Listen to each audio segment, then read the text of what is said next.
Hey, so today's topic is about this Docker monitoring. Okay, so the very first thing what we'll be doing in this particular video is that we are going to run a Docker container, right? And whatever logs we get inside of this container, that we are going to see into the Grafana.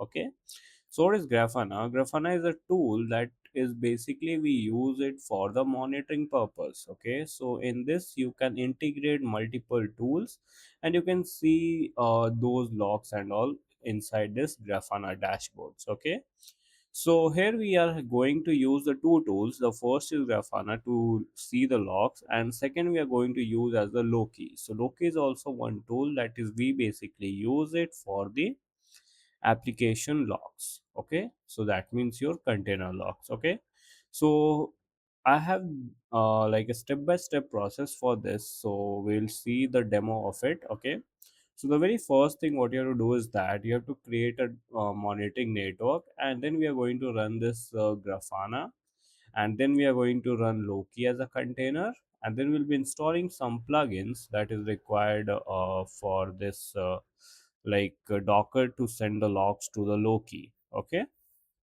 and then we are going to run our container. Okay, so let's just do this all these steps one by one. So the very first step, we have the Docker network create monitoring. Okay, so I'm using one Spring Boot application. So network has been created. Next step is to basically run the Grafana container. So I will just run it. So yeah, it's done. Now I will just open up the browser and I will just see whether Grafana is running or not. Just a second. So to check Grafana, you have to basically go onto the localhost port 3000. Okay, and here's the first time if you log in, so you have to enter the default password, that is the admin and admin. Okay, default username and password. Once this is done, okay, let me just again type. Yeah, so you need to again change the password, so you can just change the password as we're in the live environment, so you can just keep it as it is. Okay, so once your Grafana is up, here you will see multiple options. Okay, so in Grafana we have one options to add the data source. Okay, so that you are going to see under the connections, and here you will be having the data source. Okay, so when you click on this data source, so you will see multiple options. You can get Prometheus, Graphite, InfluxDB, and here we have the Loki. Okay, so to do this, first of all, what we need to do is that we need to run this Loki. Okay, so I'm just going to run this Loki. So if I just do here the Docker PS, so you are going to see I have this Grafana container, then I have this Loki container. So two containers is running. So if I just check the logs of the Loki, so you can see it's adding connection to scheduler. Okay, 9095 and all.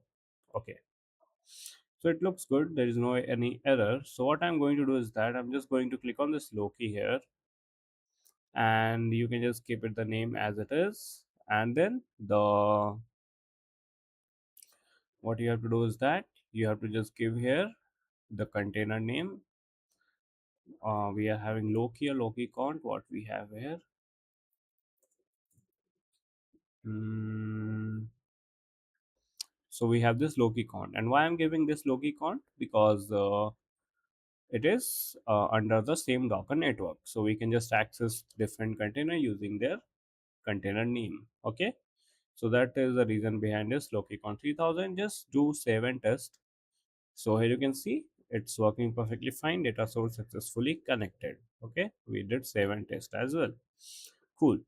So now what we have to do is that the next step which we have is we have to install this plugin. Okay, so that plugin is basically required. So for that, what we can do is that you can just again run this particular command, and it will basically install the plugin. So you need to just wait.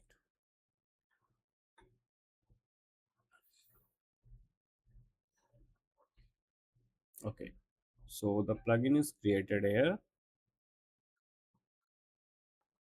So to check the plugin, you have to enter this command docker plugin ls. Just a second. So here you can see the plugin has been installed. Okay. So now the next step which we have is that we have to build out the application. So I'm using basically one Spring Boot application. So here I have the Docker file as well. You can see, and now I'll simply build it.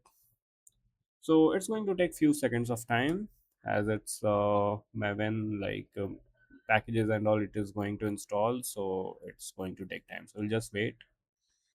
Okay, so image build is completed. So if I just check here Docker images and grab my app, so it's coming. Okay, so it's of 892 MB. It's quite huge. Okay, so now the next thing is we are going to basically run this. Okay, so once I will run it, it will basically push the log to the Loki. So if I just do here docker ps and let me just reduce the size, and you can see here my app, and if I check the logs here, so you will see started application, and if I just do some curl http localhost colon 8080 slash health, I think it will work. So okay, it's showing not found. That's fine, at least okay. And if I check the logs, do I get anything here? Okay, I'm not getting anything, but it's fine. I will just go here and I will check inside the logs first. So here you can see your container logs basically. So you can see here the Spring Boot started and also the initialized logs and all you can see at this moment. Okay. So let me just show you after doing some curl request. Okay. Okay, so I just checked this controller. So here you can see it's at slash hello. So if I just go back and do the curl request for the slash hello, so it should work. So hello from Spring Boot is coming, but I need to check whether in logs it's coming or not. If it's coming, then it's very good. Okay, so here you can see receive request on hello endpoint. Okay, so I'll just go and quickly do some 576 means 10-15 request. Okay, so that we can just see. So you can see receive request it's coming, and if I just go back here and if I just try to I want to do last minute or something, so you can see all the logs at this point. Okay, so you can see your my app container as well here, and you can see the whatever logs you're getting into your container. So with this, the use case is that you don't have to go and every time run the docker logs command to check the logs of your container. You can simply integrate this in with the Loki, and you can say into the Grafana. Okay, so in this way you can just check your logs, guys. So yeah, that's it for this particular video, and I will see you in the next one. Yeah, and yeah, thank you so much for watching, and if you have liked it, you can share with others, and yeah, subscribe the channel. So yeah, thank you guys.